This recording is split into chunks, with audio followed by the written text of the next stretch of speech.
statement in accordance with Rule 52 of our Rules of Procedure, and I want to thank you for according me this opportunity to clarify on some information which has been saturating the media regarding the debate on the budget of State House, some items. Yes, by clarifying the distortions and also putting the record of the House very clear that State House is a full government entity, it's a vote with a structure fully approved by the Ministry of Public Service. It has a workforce which is composed of both support staff and regular officers at various levels, and the staff provide the necessary logistical and technical support for the efficient and effective operations of the presidency. Because an impression has been created that whatever we appropriate is for the person of the president and his or her immediate family. Procedure. Mr. Speaker, this procedure issue is on two rules.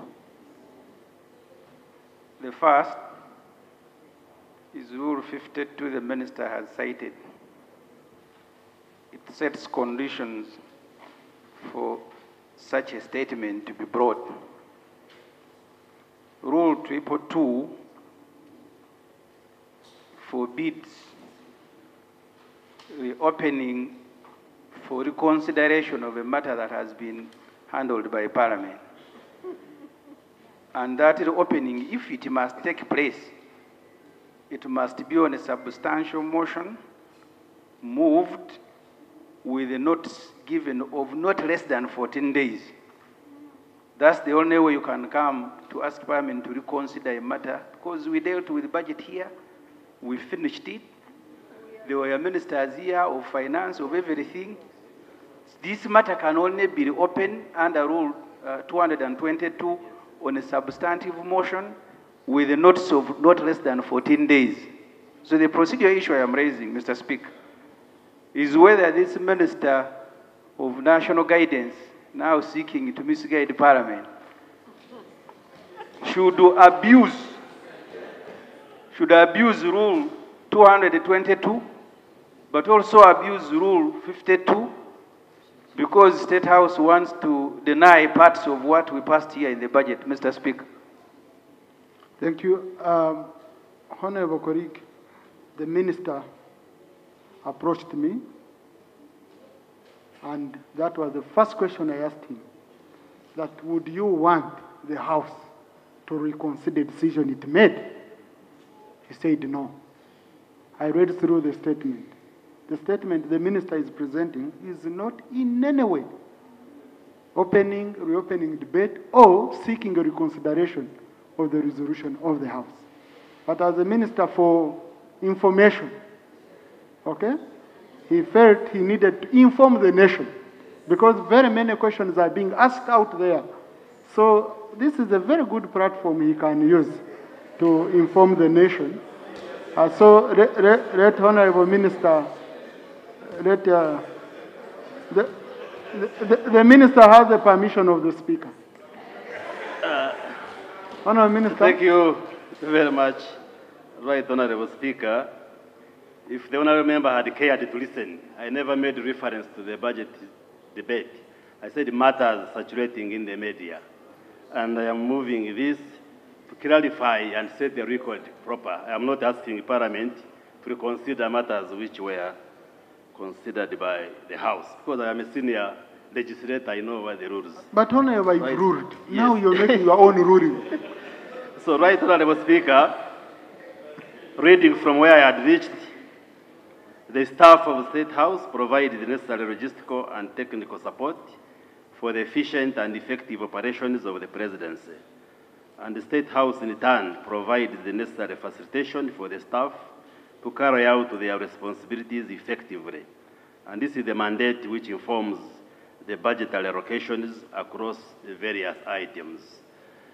for instance, to explain what has been the media as to whether the president in the State House consumes 500 million shillings, we want to explain and clarify that the expenditure on this electricity consumption is addressed to Entebbe State House, the Nakasero State Lodge, the Vice President's residence, and 23 upcountry state lodges distributed in the various parts of the country, including Jinja, Mbale, Soroti, Morulinga, Baralege, Guru, Arua, Masindi, Luwero, Chankwanzi, Mubende, Fort Poto, Kisozi, Masaka, Bushenyi, Mbarara, Kabale, Kisoro, Kapchogwa, Ngoma, Kaumu, Mayuge, and Buvuma.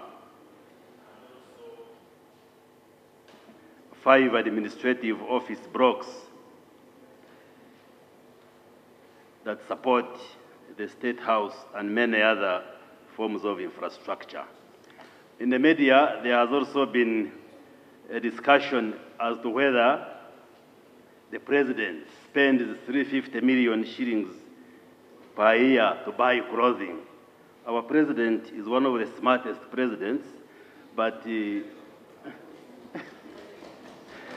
yes, but to clarify, according to us who see him regularly, I just want to clarify that the item that appears under the State House budget on beddings, clothing, and footwear is meant to cover the protective gear for support staff, beddings for the state lodges, which I have read about, the curtains, the various linens for furniture and State House functions, as well as uniforms for staff as the need arises. And the categories of staff include drivers, housekeepers, caterers, kitchen staff, cleaners, and the regular office staff. As well, the State House supports skilling programs where you have seen young people who are skilled in various vocational skills and usually provides uniforms. So this is to dispel the misinformation that that budget caters for clothing the president, but rather it facilitates all these functions that I have explained. I could go on, but that's the point I wanted to make. Right, Honorable Speaker, I hope this information clarifies the issues to do with the budgeting for State House and sets proper the record on the Hansard of this House.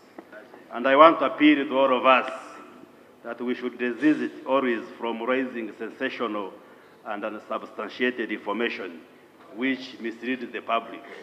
I beg to move, Right Honorable Speaker, and I thank you. Thank you. Thank you. Please, Honorable, take your seat.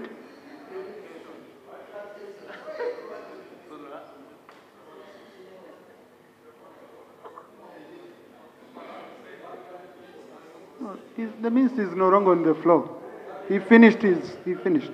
Honorable colleagues, in the public gallery this afternoon, we have a delegation of staff from the National Assembly of Kenya.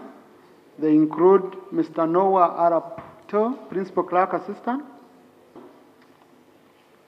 Rule 52 sets 3 conditions.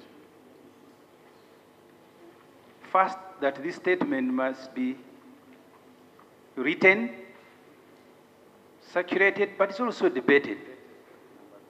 And the reason, Mr. Speaker, I am raising that, because this book here, page 34, 35, is now being contradicted by this Minister of Information. In fact, he should be sacked immediately.